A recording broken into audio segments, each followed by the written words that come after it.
Most Facebook ads targeting advice sucks, and the reason why it sucks is because it is outdated. It is no longer 2018. Let's talk about what works in 2025. In this video, alongside my good friend DJ Panafili, we dive into exactly how to target your dream customers through Facebook ads. DJ has spent millions of dollars in the education space and private equity through paid advertising alone, and I myself is actively spending millions of dollars a month across many different service-based businesses in our client portfolio and for my own company, Customers on Command. We dive into the exact tactical step-by-step update on how to get in front of your dream customers through ads and how to attract them to your business. Also, what we talk about is how I've spent over $1 million on one campaign and how the Facebook ad structure and how you target the ideal customers that you want through ads by setting up your ad account a very certain way has changed. So let's dive right in. I hope you enjoyed the video. Hi, everyone. First of all, thanks for having me on, Kieran, my guy. I'm DJ Panfili. I run a marketing agency. I used to run a marketing agency in the kind of coaching, consulting, online services space. And now I run a marketing agency working with private equity firms, and we do deal origination and mostly through Facebook and Google ads. Okay, so let me ask you this. When you have a new company you're working with, you've obviously gone from coaches in education, it sounds like you're going more into private equity now, and you're thinking about Facebook ads targeting, because obviously that's what you do for all these clients you work with. How do you actually think about targeting when you approach a new offer that you're going to run through ads? That's a really good question. So the first thing that I'm thinking about is less about, how can we stack these audiences or click these buttons in the ad account. And it's more so just who is it that we're trying to target? Who is this person? What's their problem? How does that relate to what we're selling, et cetera? And then, the way that we actually get in front of the right customers for whatever offer we're selling, or if we're trying to buy businesses or whatever it is we're doing, it's really getting to know that target audience and the ICP and the kind of language that they use and how they identify themselves, and then putting together marketing materials, ads, and different assets to place in front of them. And really with Facebook nowadays, the AI is so good that we just go broad targeting, but the targeting actually happens with the messaging, if that makes sense. It happens with the creative, in the creative, you're calling out that audience, speaking to that audience, and that's ultimately what's actually attracting the type of people you want from ads, not just adjusting the ad account. Yeah, exactly.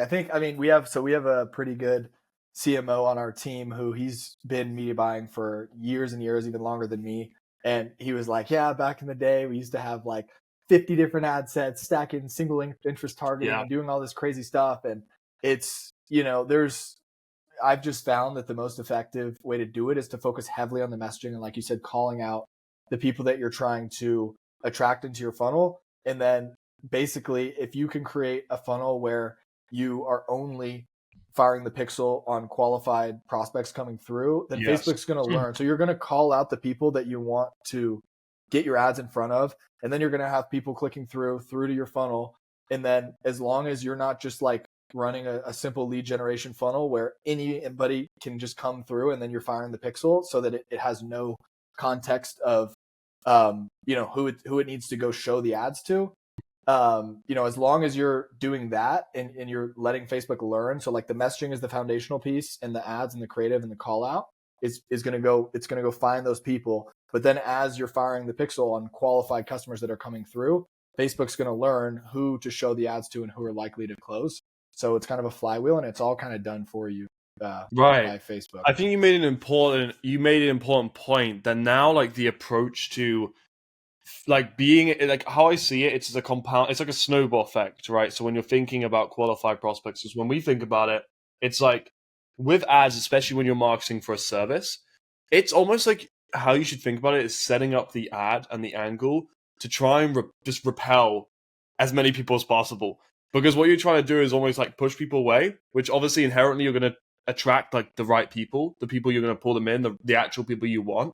And what that's going to do is, with Conversions API now and things like State.io, you're able to cut out the people you don't want and specifically optimize for people who are actually scheduling calls with you, for example, or buying your products, to be the right people. And then, like I said, it's a snowball effect. It's going to continue to attract people like that because the Facebook algorithm is so smart. You just got to feed it the right data. If you can feed that data up front with audience lists from your CRM, etc., that's great. But what really compounds it is like that data back from the people you're pushing away, but attracting the right qualified prospects, basically. I Absolutely. mean, we've seen Yeah. it firsthand. Like with our company, we spent like a million, like last year, one of my companies since we launched it, we spent like $1 million on ads on one campaign, which blows some Right. people's minds. And I Right. tell them it's like it's literally on one campaign and it's to one funnel, and we haven't changed that. And Right. and it continues to get results even from creators I launched a long time ago. And that all I comes love down the to point that you yeah, said about like trying to repel people, because most people that maybe are newer to marketing or aren't marketers and obsess about it and nerd out about it all day. They sometimes think that repelling specific people, like they almost think that they want to have this broad top of yeah, funnel and just have a huge TAM and be able to get all these leads and all this stuff. But really what it is, it's more so exclusion marketing. It's really like right,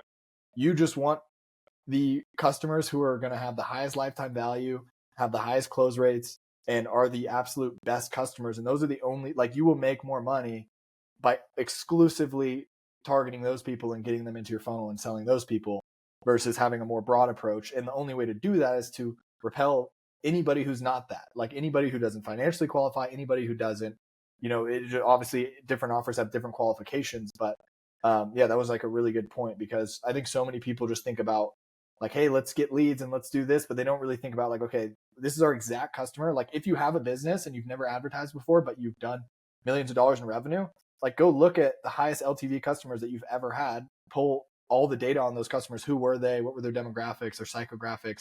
mm, Where are they located? It obviously depends on any offer, but if you can pull that customer data and then strictly speak to that person and strictly have qualifications for only that person, you're just going to make more money.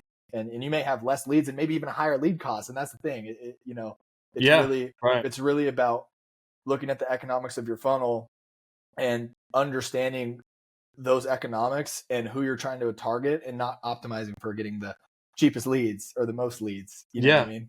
it's completely shifted, and because how it used to be is you used to like you with your creatives, with your copy, you could go broad, like you could just kind of speak broadly and not be as like focused on qualifying, but actually within the ad account itself, be very specific Right. with the targeting.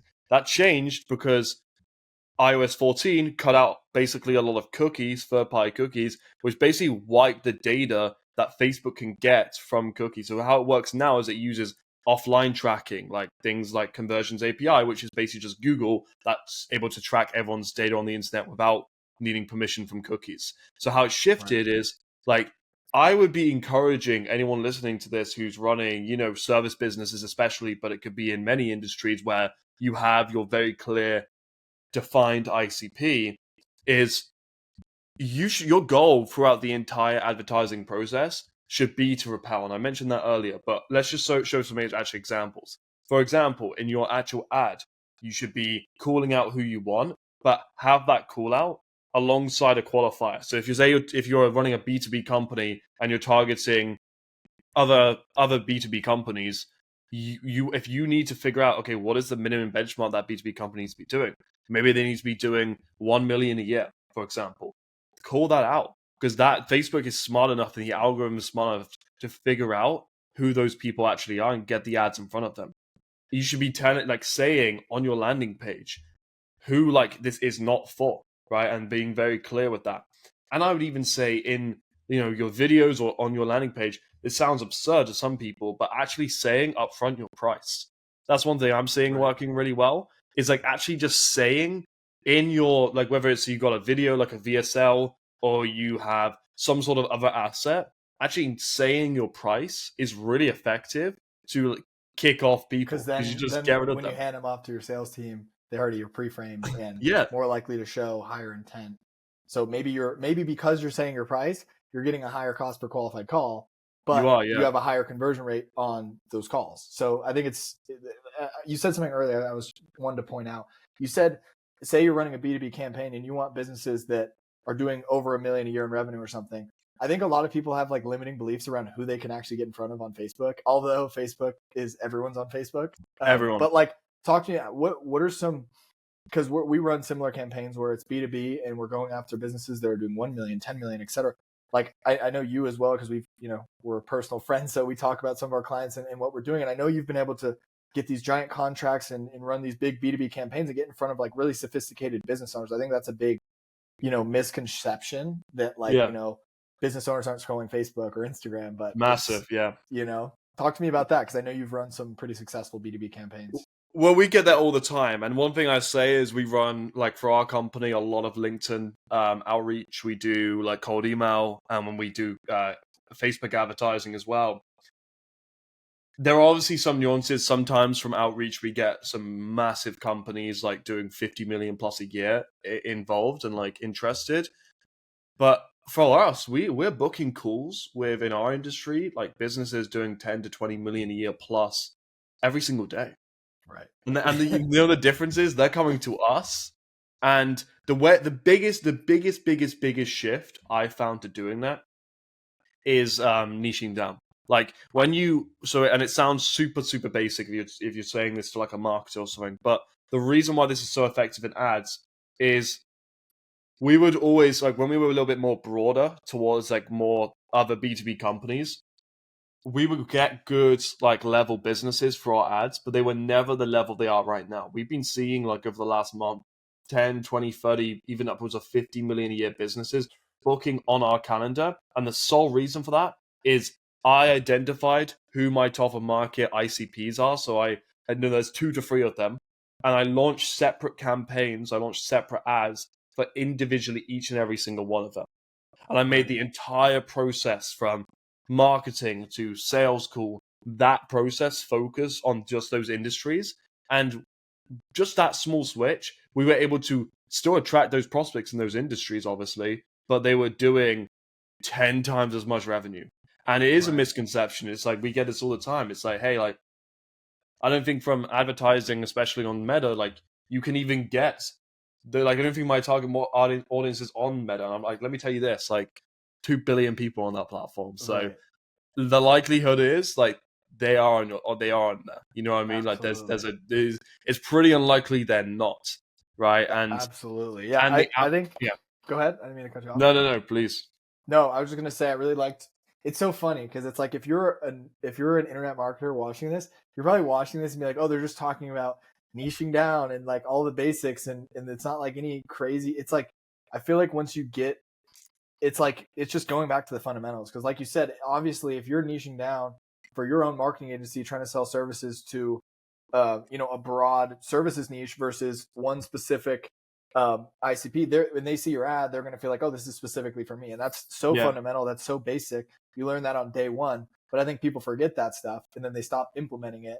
But, when you go back to the fundamentals and you do those simple, minor little things, like you can get those outsized return, like now getting, businesses that are, doing 50 million a year onto the phone. Cause I wouldn't say that's super common. And I would say a lot of this stuff compounds too. It's like in these industries I'm in, it's like people, like now I've been running ads for a year and a half. Like people are aware of who we are. Like it's been the greatest marketing we could have done as ads. It's built an insane brand for us up to this point.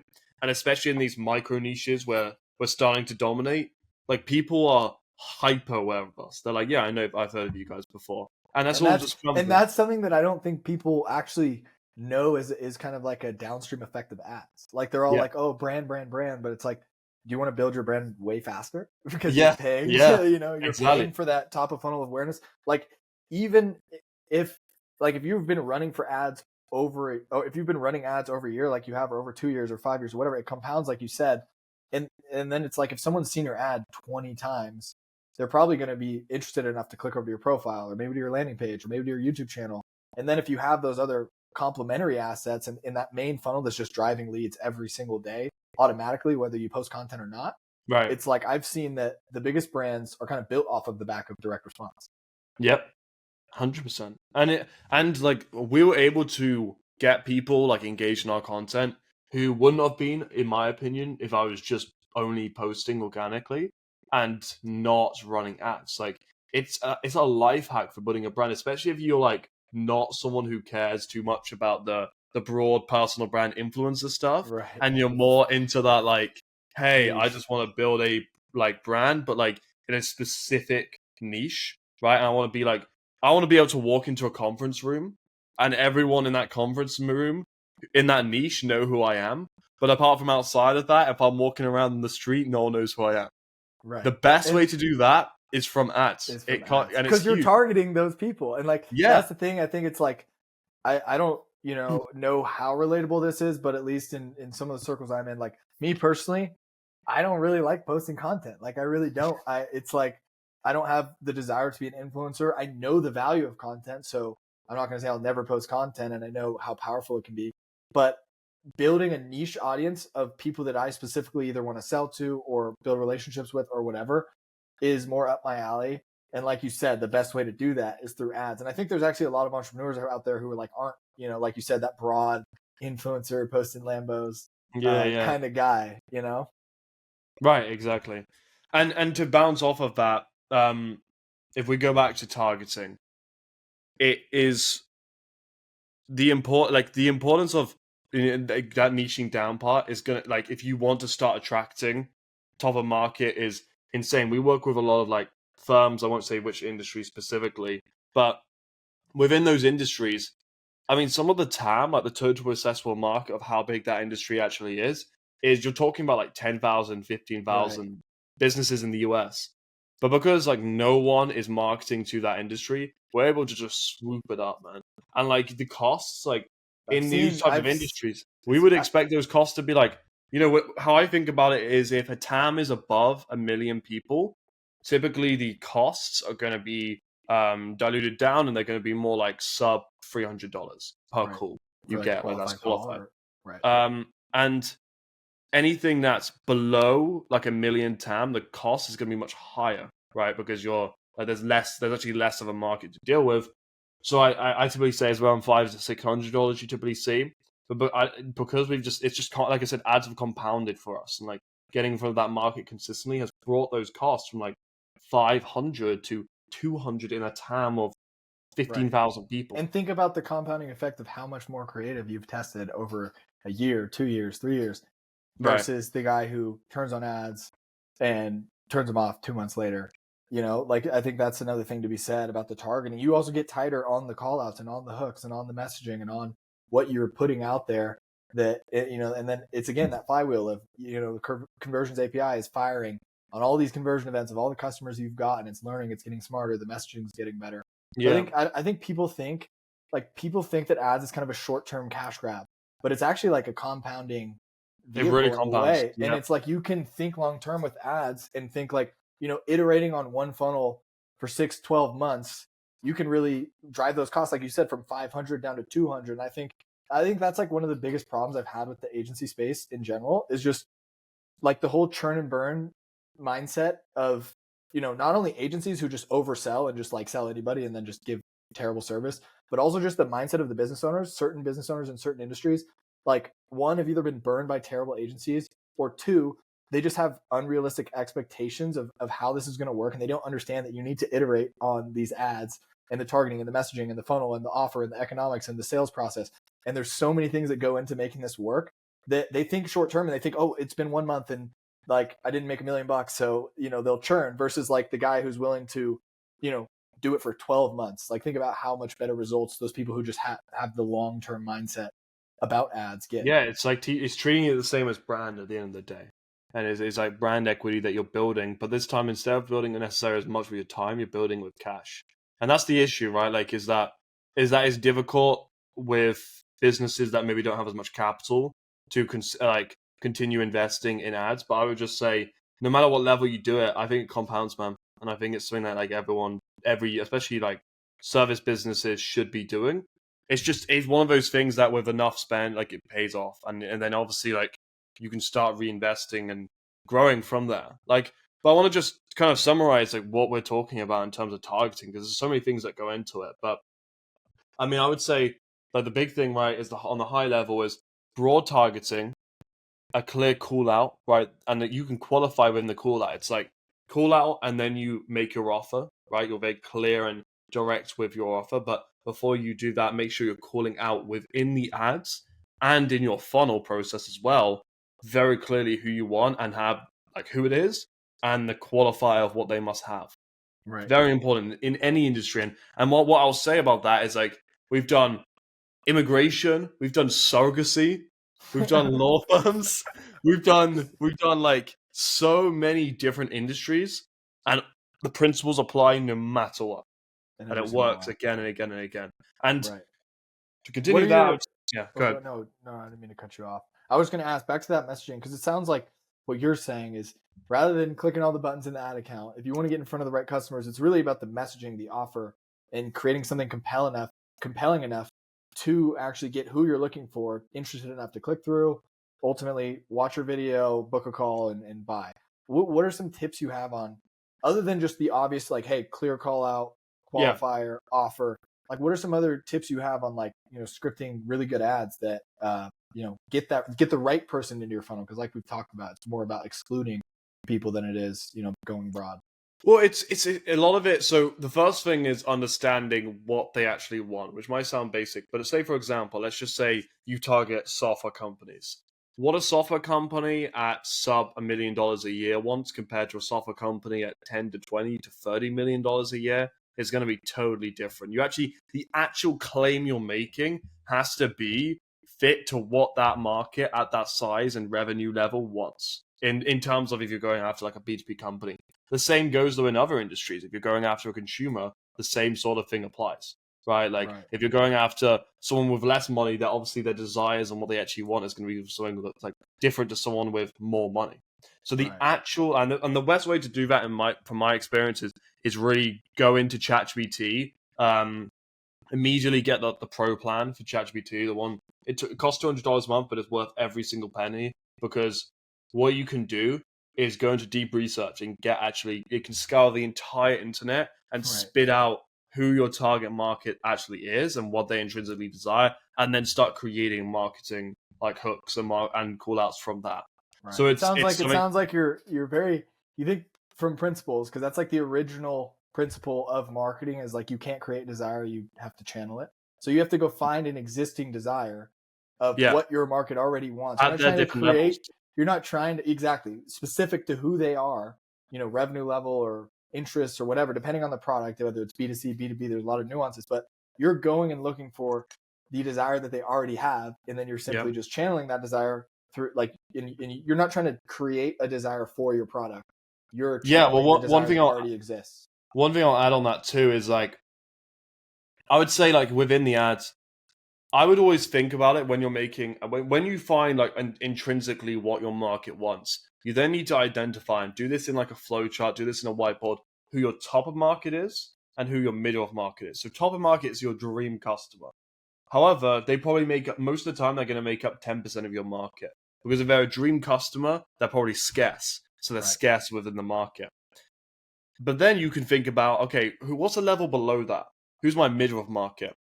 And identify who that is. And that's going to be the majority of the market, right, that you're serving. What a lot of people make mistakes of doing is they'll only go after their top of market when they can service their middle of market as well, probably on like some sort of downsell offer that you may have within your company, like something that you could do. Maybe you could do it in a more done with you way, do it yourself way instead of done for you if that's your main thing. There's many different ways of doing it, but you just basically service them, but just at a lower level. And then what that helps you do is obviously liquidate ad spend. But the point I'm making is, with that top of market, the claim you're making, whether it's a direct claim, maybe whether it's not even a claim, but it's like the desire you're talking about, or it's like literally a direct guarantee within the advertising, should be targeted always to that top of market, top 10%. Right. What you'll do from doing that top 10% is you're going to naturally attract middle of market because some of them will desire the same thing long term as the top of market, which you can just downsell them and give them additional offers on. But that top of market, you're also going to attract them. Now, one thing I would say though is the most important thing is top of market is typically going to be the most skeptical market. So you need to implement basically what like you can call truth versus trust. So instead of like what would what would like kind of truth be is like, oh, like that'd be you making a claim, right? So like I will get you like I will make you $1 million, right? For example. Well, trust is going to inherit. That's like that might be the truth, but what trust is going to be built is in the actual results that you have doing it. So if you can say that claim and immediately go into, and it sounds simple, right? But if you can go just into, okay, I help this person literally make $1 million. I help this person make $1 million. Then it's like you cannot like that's undeniable proof. It's undeniable. It's like a different story, and that's where like especially if you want to target your top market, you're going to get them coming through, and that's what that's the biggest. You've struck a chord there. You talked about product as a because you can't. It's funny. It's like people are like, oh, why are my ads not working? Why is my messaging, my marketing, my funnels, not working? It's like if you don't have a good product, you really can't make great marketing. It's like if you don't have proof, proof is a massive. Like you said, it's what allows you to at scale build trust if you have all the proof and the undeniable proof. It's true versus trust. Yeah. It's like if you can have a good enough product to where you have those results, not only will your marketing be better, but your sales reps will be more bought in. They'll have more conviction in the product. It's just a flywheel. And I don't think marketers really value, or not that they don't value it, but they don't talk about it enough. It's always like this angle, this hook, this targeting strategy, this, that. But it's like, right. And for the businesses that are watching this, I don't think it's going to be an issue for them. I think the most important thing to think about is like, you can ask someone to trust you, or you can just tell the truth, and that's going to naturally build the trust. And that's the best way I found targeting it. And it is so simple. And obviously, there's nuance to everything, right? There's nuance to markets. There's nuance to different advertising strategies. But that is like the high level of what I think about advertising. Is there anything you would add to that? Like, I think you nailed it. I think there's a lot of other subtopics within advertising. Like we should probably do one on like unit economics and understanding that and how to like reverse engineer your campaign based on the actual economics of your product and everything like that, because I think that's kind of like fundamental. And, so I think that'd probably be a different episode and a different topic. Yeah. But when it comes to targeting, I just don't think it's rocket science. There's obviously different ways, and you can set up different campaign structures and custom audiences and lookalike audiences, and you can do all this fancy stuff.